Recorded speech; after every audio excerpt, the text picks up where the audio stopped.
কলেজের অ্যাডমিশন ব্যাপারে একটা ইম্পর্ট্যান্ট আপডেট। তোমরা যারা সেন্ট্রালাইজ পোর্টালের মাধ্যমে বিএ, বিএসসি, বিকম বা বিভোগ এগুলোতে অ্যাডমিশান নিয়েছো বিভিন্ন কলেজে, তোমরা আজ থেকে 1 তারিখ থেকে 6 তারিখ পর্যন্ত তোমাদের অ্যাডমিশান যে নিয়েছো তার কনফার্মেশান করা হচ্ছে, মানে ডকুমেন্টস ভেরিফিকেশান করা হচ্ছে বিভিন্ন কলেজগুলিতে। তোমরা যে কলেজে ভর্তি হয়েছো সেই কলেজেই ডকুমেন্টস ভেরিফিকেশান হচ্ছে।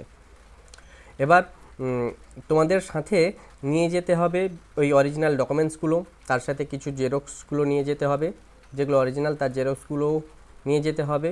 ওয়েবসাইট থেকে তোমাদের অ্যাপ্লিকেশানের যে ফর্ম, তোমরা অ্যাপ্লিকেশান 3-4 পাতার যে ফর্মটা ডাউনলোড করেছিলে অ্যাপ্লিকেশান করার সময়, এখনও ডাউনলোড করা যাচ্ছে, ওটা নিয়ে যাবে। সাথে তোমার যে পেমেন্ট করেছো তার রিসিপ্ট নিয়ে যাবে। এবং 31 তারিখ থেকে 31শে জুলাই থেকে একটা প্রভিশনাল সার্টিফিকেট পাওয়া যাচ্ছে, প্রভিশনাল অ্যাডমিশান যে নিয়েছো তার একটা সার্টিফিকেট পাওয়া যাচ্ছে, সেটা নিয়ে যেতে হবে। এবং তোমাদের কি করতে হবে, তুমি যে কলেজে অ্যাডমিশান নিয়েছো সেই কলেজের ওয়েবসাইটে গিয়ে তোমাকে দেখে নিতে হবে তোমার সাবজেক্টকে কবে ডেকেছে। এই একদিনে সবাইকে তো ডাকেনি, কাউকে 1 তারিখ ডেকেছে, কাউকে 2 তারিখ ডেকেছে, কাউকে 3 তারিখ এবং 6 তারিখ পর্যন্ত ডকুমেন্টস ভেরিফিকেশান চলবে। এরকম তোমাদের কি করতে হবে, যে কলেজে অ্যাডমিশান নিয়েছো সেই কলেজের পার্সোনাল ওয়েবসাইটে, সেই সেন্ট্রালাইজ ওয়েবসাইট নয়, সেন্ট্রালাইজ ওয়েবসাইট থেকে বলে দেওয়া হচ্ছে তোমরা কলেজের ওয়েবসাইট ফলো করো। এবার কলেজের ওয়েবসাইটে গিয়ে নোটিশ সেকশানে গিয়ে তোমাকে দেখে নিতে হবে তোমার সাবজেক্ট।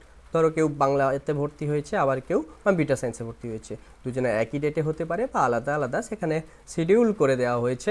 তোমাকে দেখতে হবে তোমাকে কবে ডেকেছে, সেই দিন তোমার অরিজিনাল জেরক্স এবং ভর্তির যাবতীয় প্রফেশনাল ভর্তির যে কাগজগুলোর কথা বললাম ওগুলো নিয়ে হাজির হয়ে তোমাকে ডকুমেন্টসটাকে ভেরিফিকেশান করাতে হবে।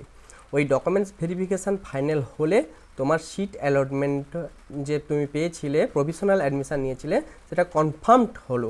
তুমি যদি এই ডকুমেন্টস ভেরিফিকেশানটা না করাও তাহলে ওটা তোমার যে অ্যাডমিশানটা নিয়েছিলে ওটা ক্যান্সেল হয়ে যাবে, তুমি আর ওই সিটের জন্য এলিজিবল থাকবে না বা ওই সিটে অ্যাডমিশানের জন্য এলিজিবল থাকবে না। তাই ডকুমেন্টস ভেরিফিকেশান করা খুবই জরুরি। তোমরা যারা এখনও করনি তারা জেনে অবশ্যই, আজকে তো শুরু হয়ে গেছে, আজকেও অনেকের হচ্ছে, তাই ডকুমেন্টস ভেরিফিকেশানটা খুবই জরুরি।